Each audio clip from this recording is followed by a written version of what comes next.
Hello, everybody, and welcome to episode 62 of Optimal Living Advice, the podcast where we take any questions you might have about the many struggles of life and get them answered for you here on the show.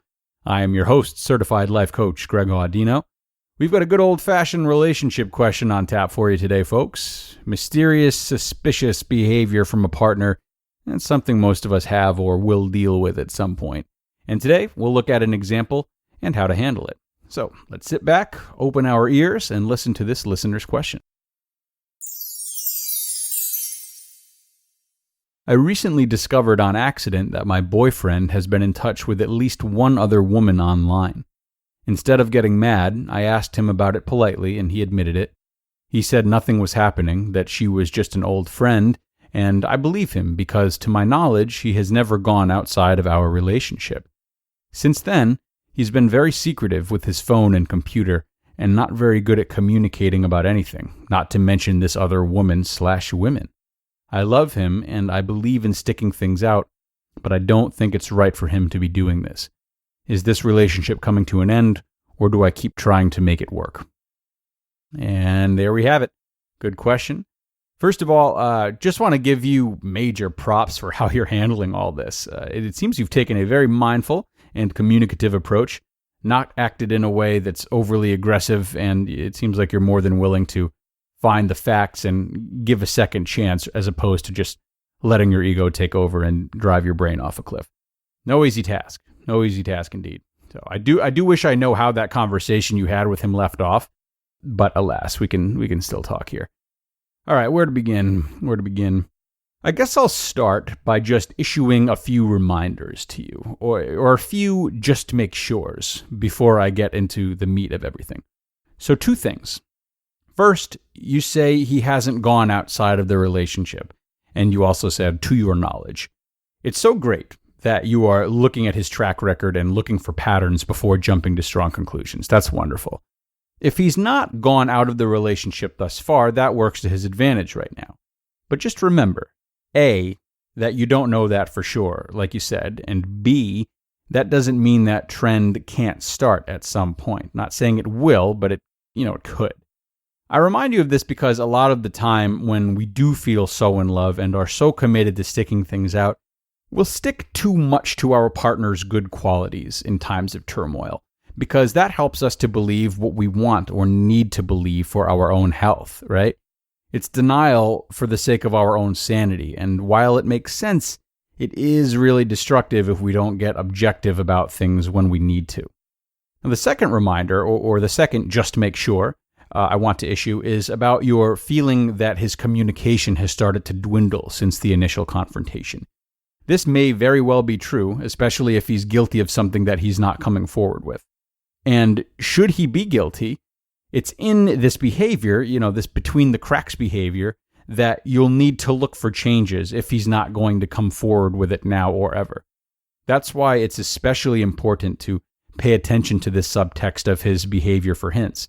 And if you're going to do that correctly, you're going to need to do it with a clear mind. So just make sure your suspicion or uneasiness in this potentially devastating situation isn't clouding your thinking enough that you're seeking out ways for him to be guilty and that you're more looking to pounce on a mistake rather than assess things with a level head. All right? One way to get some reliable analysis on this would be to try communicating with him about something he's predictably very communicative about, something where you know what his reaction or level of engagement will be. And if there's a difference there, then you have some evidence and you could be onto something. But let's get to the point. You said you don't think it's right for him to be doing this, whether this be engaging in appropriate behavior with someone online, keeping a secret from you, not communicating, or some blend of the 3.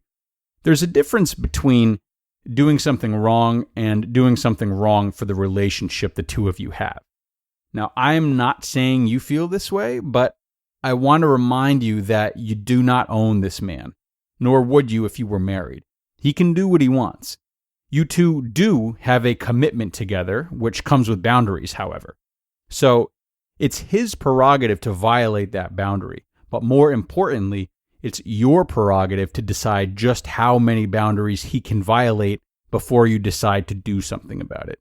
He can behave how he wants. He's going to anyway. We all are. That doesn't mean that you have to or should put up with it, though. Okay? So this is really about whether or not you choose to keep him and his behavior in your life. All right? It's about your boundaries with yourself, not your boundaries with him, if that makes sense. So, my advice to you right now is to focus more on your willingness to stick things out than you do on his behavior, because he doesn't owe you anything as one person to another. Making a commitment and owing someone something are a bit different to me. I understand there is a commitment in place, and it would be nice if that commitment took precedent and any urge to violate said commitment were to be discussed openly, but we don't always have that luxury in our partnerships, and thus we do need to look after ourselves. And it's especially important for you to look after yourself if you've identified yourself as someone who goes out of their way to stick things out. That's a really great quality. But if it's done bullheadedly and there's no line in sight, it also makes you very susceptible to being strung along and being hurt. Now, I encourage you to keep looking for signs and keep trying to communicate openly with him. Maybe that communication is about mundane things, or maybe it is about the concerns you're having that we've discussed in this episode. Regardless of whether or not your or any relationship is in limbo, a lack of communication will only spell trouble. Maybe your suspicions will be wrong, and maybe they'll be right. Either way, he's looking out for himself, and you have to do the same. It's not to say that you can't have a loving relationship with this mentality should you decide to stay with this man, but if he is unwilling to communicate better and unwilling to bend on being in touch with this woman or women in a way that you feel is inappropriate and violates your boundaries too much, then all you can do is either encourage couples counseling or end this relationship before he exploits your kindness any more than he already has. Okie doke, friends. Hope you enjoyed this episode and took something from it. To the asker, as always, thank you so much for sending the question in, and everyone on the team here hopes that you have a new perspective and some inspiration and feelings of support. For those of you who would like to send your own questions in, we encourage them. Feel free to send us your questions by emailing advice@oldpodcast.com, advice@oldpodcast.com. We are there and just salivating for more questions, so keep them coming. Stay safe, everybody. We will look forward to talking to you next time, and we hope you look forward to listening. Until then.